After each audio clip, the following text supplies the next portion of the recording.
Hey, this is Steampunk Stories, and this is a video response to Healthy Addicts protecting Elliot Rogers. I agree with you that misogyny did play a big role, but I feel that mental illness also played a big role. Reports have come out that he had a history of mental illness, that he had seen like 2 different psychiatrists. His family had called the police on him one time because they were concerned about his videos and his mental health, and nothing was done.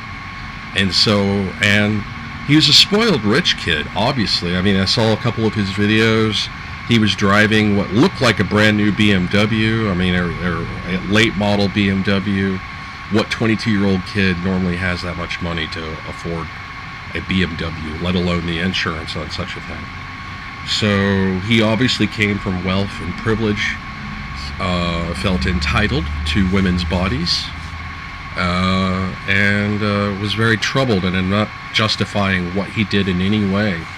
I feel like there was a number of factors, and I feel like that we've cut mental health services, federal funding to mental health under Reagan. I don't know the exact numbers, but it was cut to the bare bone, where most people who are mentally ill, if they don't have a great wealth or resources, they tend to end up homeless on the streets.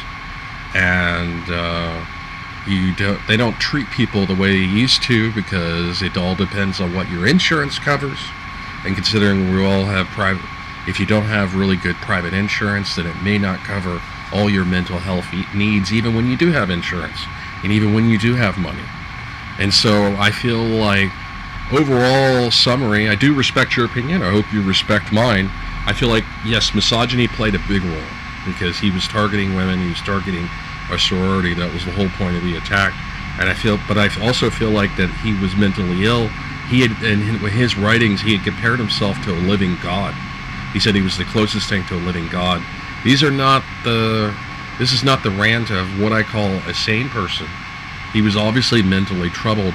Doesn't excuse what he did in any way. But okay, so that was number 2, was mental illness and wealthy entitlement. You know, he was a spoiled rich kid. He had a nice fancy car.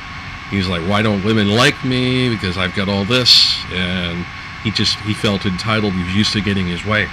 And doesn't really matter how much wealth you have, you're not going to make people like you. It takes more than that wealth to make people like you. And so he just didn't understand that. And again, I'm not excusing what he did. I'm just trying to understand.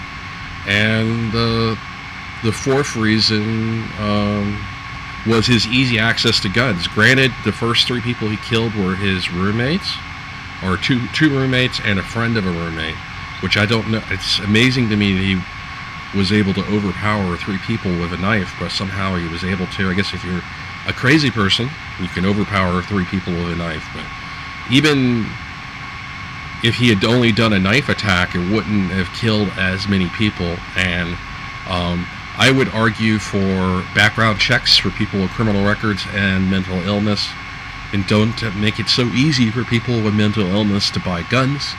It wouldn't have prevented this attack, but it would have made it a lot less than what it was. Anyway, I tend to be awkward and sometimes fumble over my words there. I hope you respect my opinion. I respect yours. This is Steampunk Star Raise It out. You have a nice day, and I will see you 25 billion years.